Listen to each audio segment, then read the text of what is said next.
All right, y'all. So thank you for joining us. We're going to go ahead and get started. We are actually doing a kickoff today with this Facebook Live for our YWCA Stand Against Racism. So we're really excited about what we're going to be doing today and the next 2 days. The Stand Against Racism Challenge is a national initiative of YWCA USA, previously known as the 21-Day Racial Equity and Social Justice Challenge, developed in YWCA of Greater Cleveland. The Stand Against Racism Challenge is designed to create dedicated time and space to build more effective social justice habits, particularly those dealing with issues of race, power, privilege, and leadership.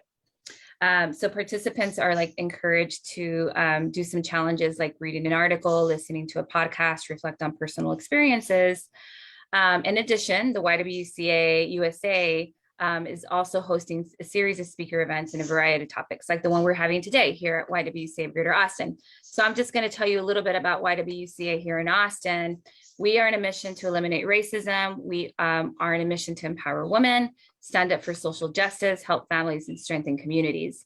Today, we fulfill our mission by doing our work at the intersection of mental health and social justice.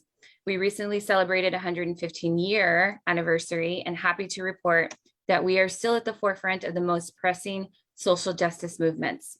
And today we are bringing front and center a civil rights issue that is dear to my heart, which is about the legislation that bans books that highlights the historical accounts of Black, Brown, Indigenous, and people of color in the classrooms, perpetrating erasure of our histories and voices. So today we are joined by two of the most active voices in this lucha, Razo and Tony Diaz, joining me to talk about this topic. Both of you have super, super impressive backgrounds in this topic and would love for you to both introduce yourselves. So Laura, if you want to start introducing yourself, tell us a little bit about yourself and what you're doing right now. Sure. So I've been in education about 27 years. I'm currently an educational consultant. But most importantly, I do believe in serving the community in which you live in, and I do sit on various boards like the YWCA. But I have also been a 25-year member of Nuestra Palabra, Latino Writers Having Our Say, which is a Houston-based organization because I am formerly of Houston. And because of the work and the volunteerism and everything that I've participated in with Nuestra Palabra, we gave birth to Houston's version of the Edward James Olmos Latino Book and Family Festival, which then led to these wonderful relationships with the writers and the publishers. So when the Tucson Unified ban came down of the Mexican American Studies, it was literally our friends that were getting banned. And so we decided to do something about it as a large group led by Tony Diaz. And the Librotraficantes were born, and it has become a 10-year movement. And honestly, we never believed we would be doing this kind of work for 10 years. We thought we'd be celebrating and throwing ourselves a party and chuckling about the good times we had with the good fight 10 years ago. And I mean, que lástima that we're having to fight about this still for 10 more years. And you know what? It's probably not going to end based on the conversations we had with some of these other activists who are in their 80s who've seen a few things. And so I'm going to stop there and I'm going to let Tony introduce himself, but yes. Yeah. Hey, no, thank you. And she's also one of the founders of the Librotraficante Caravan. I am a writer and activist, and I think I love your campaign because I think it falls on all of us to play a role in combating this racism that's becoming prevalent at this stage in ways that if we don't do anything, it just gets compounded. And here's what I mean. So 10 years ago, Arizona officials banned Mexican American Studies, which was a direct attack on Mexican American Studies. Our organization at that time, Nuestra Palabra, Latino Writers Having Their Say, was 12 years old. I founded it in 1998. And we were more or less focused on literature in the community. And people might mistake that for just a literary organization. But of course, just like the YWCA, we do very grassroots work. So not only is it what you might imagine of a poetry event or literary event, but we dig in deep in the community. And that's what I'm about, because my folks were migrant workers. I'm the first male in my family, and this is a family of 9 kids. I'm the first male to finish high school. I'm the first child of my family to go to college, and I have a Master of Fine Arts degree. And here's really what's at stake. I feel that with these attacks on books, this is intimidating teachers. This is hurting educational school systems. And I really feel that the American dream through education is at stake. And what that means is that for my folks, they were breaking their backs so I could go to school. And in one generation, my family's gone where we were picking crops on other people's properties, where I have the privilege of working with all of you to stand up for history and culture at a national level and see our community shape the American dream. And for me, that is possible for all of us through writing and literature. So as I throw back to you, I will say this, that one thing we should make clear is that we're fighting for our rights because Mexican American Studies was attacked 10 years ago, but we want everybody to have the right and privilege to share their story. And we want to read everyone else's stories as well. Yeah, that's awesome. So Tony and I share our last name. I'm gonna call you El Tocayo. But yeah, I share that migrant farm working story, so that hits home. So yeah, I'm glad that we share that as well, Tony.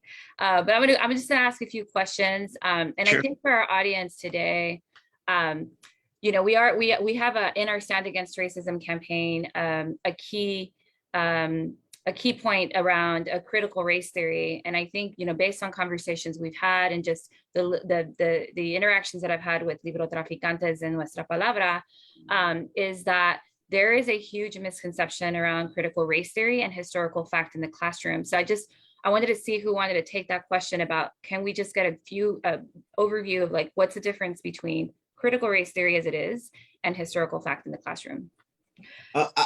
Yeah, I'd like to. It's pretty simple. Here's critical race theory. This is called Critical Race Theory. It's a book by Dr. Richard Delgado, Dr. Jean Stefanik. We know Dr. Delgado, they're brilliant. This is not being taught in high schools. This is typically a book and a discipline that's being taught at the graduate school level. And there are not too many graduate level courses sneaking into high school or grammar schools. It's just not happening. And the reason that is the case is that this has a lot to do with legal precedents and analyzing what those mean. So it's pretty an advanced analysis and very specific. So specifically, these books have inspired a lot of scholars and intellectuals, that's for sure. But this is not being taught in different schools. And here's one quick way to look at it. This book looks at how and we can see it today, the book goes out of its way to say, okay, let's suppose that women got the right to vote. How then did folks that don't want women to be empowered pass other laws then to kind of take that movement backwards? And it gets very, very complicated. It's very interesting, but again, it's pretty advanced. That's very different than if you're taking Mexican American Studies. One thing I would like to add is I'm glad you're asking about that difference, because PhDs can tell you the difference. Some professors can tell you the difference. Texas officials cannot, and they're lumping everything together. And here's why it gets important. It's very important. Recently, Texas Lieutenant Governor Dan Patrick said that he's going to go after professors who teach critical race theory. And that's different than bullying or intimidating K through 12 teachers, administrators, librarians, et cetera, because they're not teaching critical race theory. Professors at the university are. So it kind of seems to fall on what Lieutenant Governor Dan Patrick decides is critical race theory, what he may then try and, defund, get off of curriculums, get out of school. So it's kind of nebulous, except at the university level. Again, it can be a little complicated, but it's pretty simple. This is critical race theory. Yeah. This is the book. You know? Yeah. That's great. Laura, did you want to add anything to that? Well, having had I am a certified history teacher, grade 6 through 12, and having had the privilege of teaching Texas history at least one time in my teaching career, critical race theory is not talking to students about genocide of the indigenous tribes in Texas. That is historical fact. Yeah. Critical race theory is not talking to kids about the role of the Texas Rangers and the campaigns of terror and violence along the Rio Grande border. That is a fact. That is a historical fact. Wanting Texas to become a member of the Union as a slave state is not critical race theory. That is a historical fact. So, I just think that sometimes, well, no, not sometimes. I just think that critical race theory is a buzzword that scares people. It's a scare tactic into shying away from curriculum that might make certain groups in power feel bad about the way that they've treated other groups who are not in power. Right. So we have to stand our ground and make sure that our kiddos get a well-balanced education and have access to truthful curriculum, no matter how painful that past might be. Yeah. Yeah. No, I think that's great. Great synthesizing on that. I appreciate it. I'm gonna, you kind of segued into this a little bit, but how would you describe racism being perpetrated in school curriculum today? So we talked about, what's being blindfolded and so to speak, but what does that look like? Can we hone in on that a little bit more? You know what, I'm gonna jump in here real quickly. I mean, the way that I became so enamored with Nuestra Palabra, because I actually came after the first year. I was looking for some way to find an alternative contemporary voices in my classroom. I taught 7th grade and my kids were just tuning out, eyes glazed over. They were just bored to death. And I was required to teach certain short stories and certain novels and short stories and poems. And I just kept protesting the school district and saying, they don't want this. Let me teach them what they want to learn. I can still do metaphorical language, just in a different book. So finally, I guess after I wore them down and they were like, okay, if you bet, you're going to have to submit and get approval and this and that. So I was looking and looking, and lo and behold, I run into Tony at a Nuestra Palabra event. And I'm like, okay, this is it. I have found my ally. I found my champion. And I became a 25-year volunteer. So that being said, the way that racism is in its literature is that kids do not see themselves. Someone is making this decision that this is the novel, Call of the Wild. And I'm not bashing Call of the Wild. That's actually a beautiful, lovely novel. There's a lot to be learned from that novel, but there are other just as wonderful novels that can be taught. And wonderful writers, female, Latinas, people of color, that never make school districts book lists as required as the canon to be taught from. And that is a bias that people don't even realize is there. And then kids, generation after generation, do not see themselves in history books. They do not see themselves in literature, and they just become disengaged. And we know from the Cambrian report, from Nolan Cabrera's research, that if children can see themselves internally in these textbooks, that they will engage with this literature. Whether you're asking them to do something as boring as a T-chart and create some, annotate a metaphorical language, they'll do it, but it has to mean something to them. Yeah. And I'm going to get off my bandwagon, my soapbox. I don't want to. Well, I mean, that's kind of segueing. I mean, maybe Tony, you might be able to answer this next question, because we're really trying to figure out a way to talk about what message can we give to teachers and students in this next generation, especially with all the cultural reckoning, the pandemic. So we're adding compounded trauma, right, to all this educational trauma that's already been kind of leaning into what we're currently experiencing now. So with that being said, what kind of legacy do we want to leave, right? If we're doing this work, advocating for our BIPOC children, what is that legacy, Tony, for you? What would that look like? I think part of it is that originally I went into the fields that I love because I am a writer to share our works, but they're being banned right and left. So I think the other important legacy is where we fight for intellectual freedom. We are against censorship, and we spread ethnic studies. Now, again, ethnic studies within the Texas school system means very particular fields that we fought for. So we fought to get passed and endorsed, which is great. Texas can be proud of some things. It was one of the first states that at the Texas State Board level, educational level, it endorsed Mexican-American studies and that it endorsed African-American studies. So it's available. But I think this current scare against intellectual freedom is intimidating teachers from implementing it. So one way to open up minds and increase our educational system and increase progress and educational attainment is to spread ethnic studies. There's right now a movement that will endorse and complete the curriculums for Asian Pacific Islander studies, which is fantastic. So we want that in the school systems The other thing is, one thing that we're starting to, it went during this Librotraficante Caravan to Austin, which you're one of our partners of, we're going to start underground libraries. We started them 10 years ago when Arizona banned Mixed American Studies. Yeah.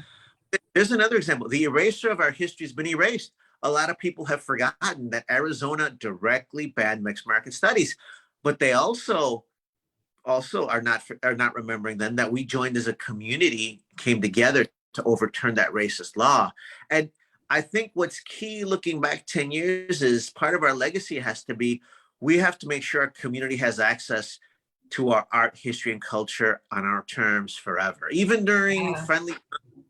So that's part of the idea, is that on April 29th, we're going to open a Librotraficante underground library in Austin with all of our partners. And that's basically our community on our terms, our history on our terms. And we're also opening a chapter of Nuestra Palabra, Latino writers having their say, so that, our legacy begins now, but even next year, as Nuestra Palabra turns 25, we want to celebrate our writers in person, remotely, but we want to have poets from Austin, Houston, Tucson, LA, all sharing their voices. We want LGBTQ writers. We want the Chicano experience. We want the Afro-Latino experience. I think when 10 years from now, when we hear everyone from all the backgrounds celebrating their work and we're more knowledgeable of each other, that should be our legacy, and that we've made our experience more profound. I think it's beautiful. What's heartbreaking is that people that want to stop this is a win-win. Like, there's really no drawback, that's we can get across to people. Yeah, no, that's a great way to put it, which actually, you made mention of it right now, Tony, this with the Librotraficante Caravan. I'm not sure if our audience knows, but Houston and Austin, that you mentioned it earlier too, Laura, is that we're uniting through this caravan. So here at the YWCA, we're always thinking of ways how healing happens, right? So I'm just curious to see what your take is, and how a sister cities like Houston and Austin, Librotraficantes Caravan, why healing happens through actions taken together, cities taken together. So how does that healing happen when we're uniting this way, in your view? If I can go first, Laura. And the other city too is San Antonio. So I'm also lyric of the Latino bookstore in San Antonio. The director of the Guadalupe Cultural Arts Center, where the Latino bookstore is based, Cristina Bai, will be joining us on the caravan too. So what I love is, you're going to be hanging out with, an awesome Latina from Houston, because Laura, well, I guess you got Laura now too. So, okay. But, and Cristina Bai from San Antonio, Dr. Antonia Castaneda, who's just been recognized by Stanford as one of the progenitors of the Chicano Studies program at Stanford. She's donating some of her books. They're not banned because we don't want people that are against intellectual freedom to shape our curriculums forever. But she's filled books that she's donating that we're going to hand to community members in Austin. She'll be hanging out there with Dr. Valenzuela from University of Texas, and then also Dr. Trevino from Baytown, from Houston. I think that's a big part of the healing, where here are three major Texas cities that don't get to hang out too much. Oh, get used to that. Get used to one body. And that's beautiful, because I'll be honest, during the COVID shutdown, I did kind of feel isolated. We weren't connected, but that's over. And now I feel like the healing is we're all coming together. Yeah, that's great. I love that. Which, I'd like to give a little bit of attention to our action that we're doing on Friday. And as a united front between San Antonio, Austin, Houston. Does somebody want to do a shout out to the logistics and, time, date, what's going on Friday, so that we can get as many people to share far and wide about joining us on Friday? Yeah, so we have a caravan that's departing Houston, and another caravan that's departing from San Antonio, and we will converge at Palm Park in Austin. That is a perfect setting. I feel like the ancestors have spoken when they made this place available to us, especially the parking at the Palm School. So that was a place during a segregated time for people in Austin where the Mexicano children were sent to school in a subpar facility that did not have a library and other things like that. So Palm Park was the place where the book fairs and the teatro and all of those things happened. So we'll be back there convening. We'll have the books anointed. We will be giving the books to the organizations that have graciously agreed to take the books and begin our first underground library. So if I can give a shout out to the Austin Batcave and to La Peña, and more to come, but that is how we're getting started. And then we will have, an opportunity for people to say a few words. We'll spend some time together, and then we will begin our route to the Capitol. Some people will walk down Cesar Chavez. Others will take the buses to the Capitol.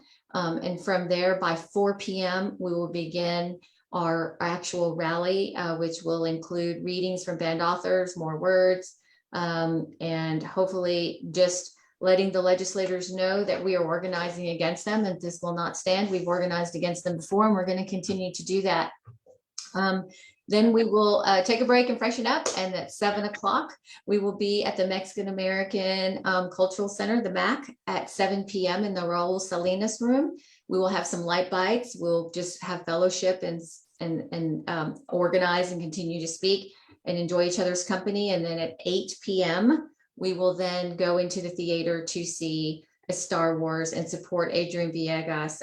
If you're not familiar with the Latino Comedy Project, and Adrian Villegas is the lead writer and director and just the king of it all, just know that you think he's telling you jokes, but he's having a very, very serious conversation with you about multiple topics. And in this case, it is immigration. So great satirical play. I hope that everyone can come out and support it. If not that night, please buy tickets and support him on another night. And so, this is not a one and done event. This is just how we're kicking off Austin, and we will continue to have multiple meetings because this is just not, we're just not fighting this crazy CRT stance and book bans, right? This is all the issues that are coming against our children of color, and especially our children of color that are gay and trans. They're under attack by this current government. Yeah, no, totally. Well, thank you all. Hey, I've got an interview coming up, but I love working with you. Somos familia de nuevo. Yeah, I love it. Thank you, Tony, so much. We'll keep in touch. I'm gonna put a flyer here in a minute on our notes with all the logistics, everything that was just said, so we can share it out far and wide. So thank you so much. All right. Bye, Tony. Bye, Tony. But that's actually kind of our ending, Laura, because I think we wanted to just kind of touch base on that and make sure that we kind of share those details. So again, thank you both. Tony left, but thank you, Laura, as well, for joining us. The very important work that you're doing. I look forward to seeing everybody at the action on Friday. And we also have 2 more Stand Against Racism Facebook Live events tomorrow and Friday. Tomorrow, we'll be talking about the pay wage gap for women. And on Friday, speaking of Adrian Villegas, he will also be joining us with our Women and Youth Empowerment Director, Monet Munoz, talking about film and music in Black and brown women in film and music, and what that's looking like in that landscape. And we'll be talking a little bit more about Estado Juarez as well. So that's awesome. So I'm really excited well, I actually won't be there on Friday, but a lot of us here at the YWCA will be there. So again, flyer will be in the comments here momentarily. Mil gracias. And anything else, Laura, before parting? I'd just like to say that, you know what, all of us can be a Librotraficante, right? We did something crazy 10 years ago, organized a caravan in less than 6 weeks and took the kids in Tucson back the books that had been taken from them. But in all honesty, we can be Librotraficantes for the things that matter to us, whether it's poetry, books, art, or even, our particular politics. So I encourage all of you to come out and join us on Friday and be a Librotraficante. All right. Well, thank you so much. Mil gracias. Hasta pronto. We'll talk soon. All right. Bye-bye.